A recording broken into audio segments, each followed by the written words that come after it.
When you turn on a World Cup match, what do you see? You see 22 players. You see national pride.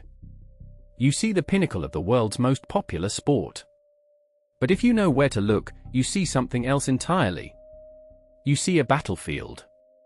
A multi-billion-dollar corporate proxy war playing out in real time. Look closely at the feet. That flash of neon green on the striker? That's not a fashion choice. That's a $100 million contract negotiated in a boardroom in Oregon. The ball they are kicking? The German company that makes it pays over $100 million every 4 years just for the monopoly right to put it on the pitch. This is the hidden economy of the World Cup.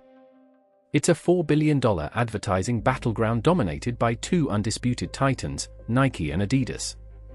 And they treat every inch of turf, every camera angle, and every superstar's ankle as prime real estate. Welcome to the boot war. To understand the war, you have to understand the empire that started it. For decades, international football belonged to one brand, Adidas. Founded by Adidas in Germany, Adidas essentially invented the modern football boot. They pioneered screw-in studs, which famously helped West Germany win the 1954 World Cup in the rain. Since 1970, Adidas has held the ultimate trump card, the match ball.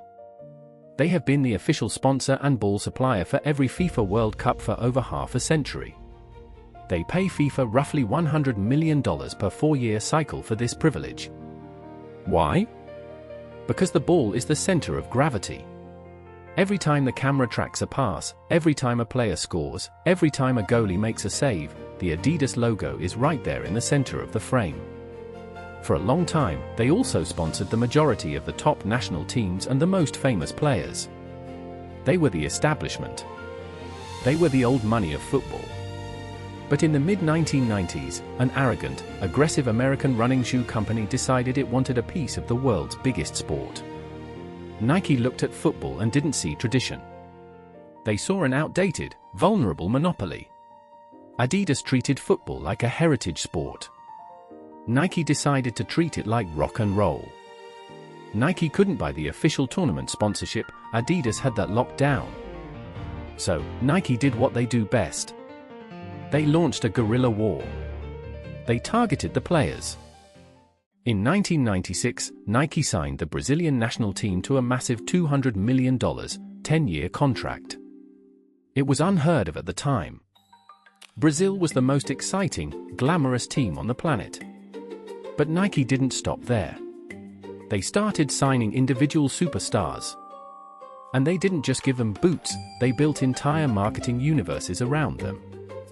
They took players like Ronaldo, the Brazilian one, Ronaldinho, and later Cristiano Ronaldo, and turned them into global icons. This is where the boot war literally takes shape.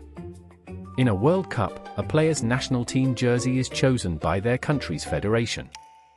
If Argentina is sponsored by Adidas, Lionel Messi has to wear an Adidas jersey. But the boots? The boots belong to the player. This creates a bizarre corporate friction on the pitch. You will often see a player wearing an Adidas jersey but striking the Adidas ball with a bright, unmistakable Nike boot.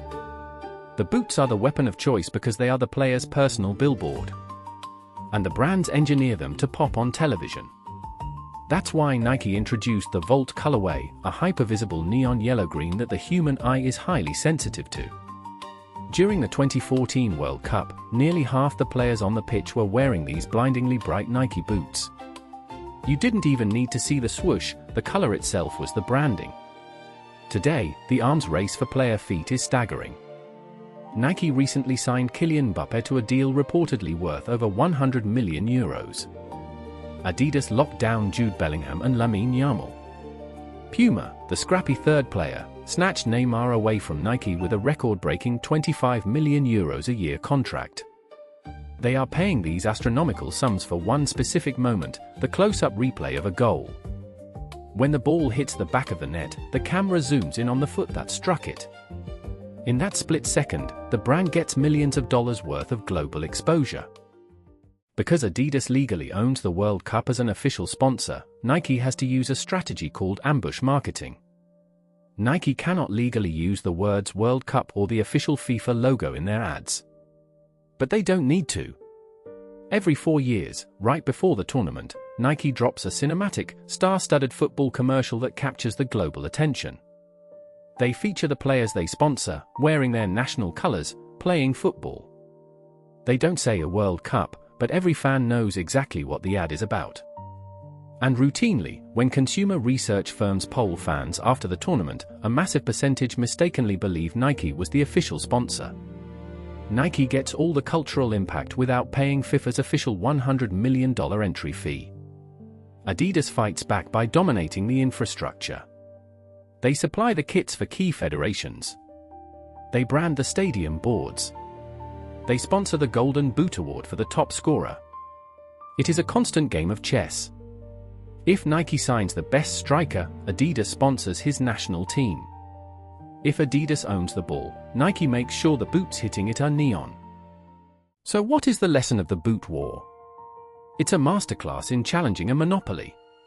If your competitor owns the stadium, you buy the athletes. If they own the official broadcast, you own the cultural conversation. Nike couldn't beat Adidas by playing the traditional sponsorship game, so they changed the rules. They commodified the individual athlete over the institution. Next time you watch a major match, don't just watch the score. Watch the feet. Watch the subtle clashes of corporate logos when a player covers his chest badge during a celebration, or when a brand forces their sponsored athlete to stand in the front row of a team photo just to block out a rival's logo. It's not just a game. It's a $4 billion billboard. That's the hidden war of the World Cup. Next week, how an energy drink company bought its way into the top tier of European football.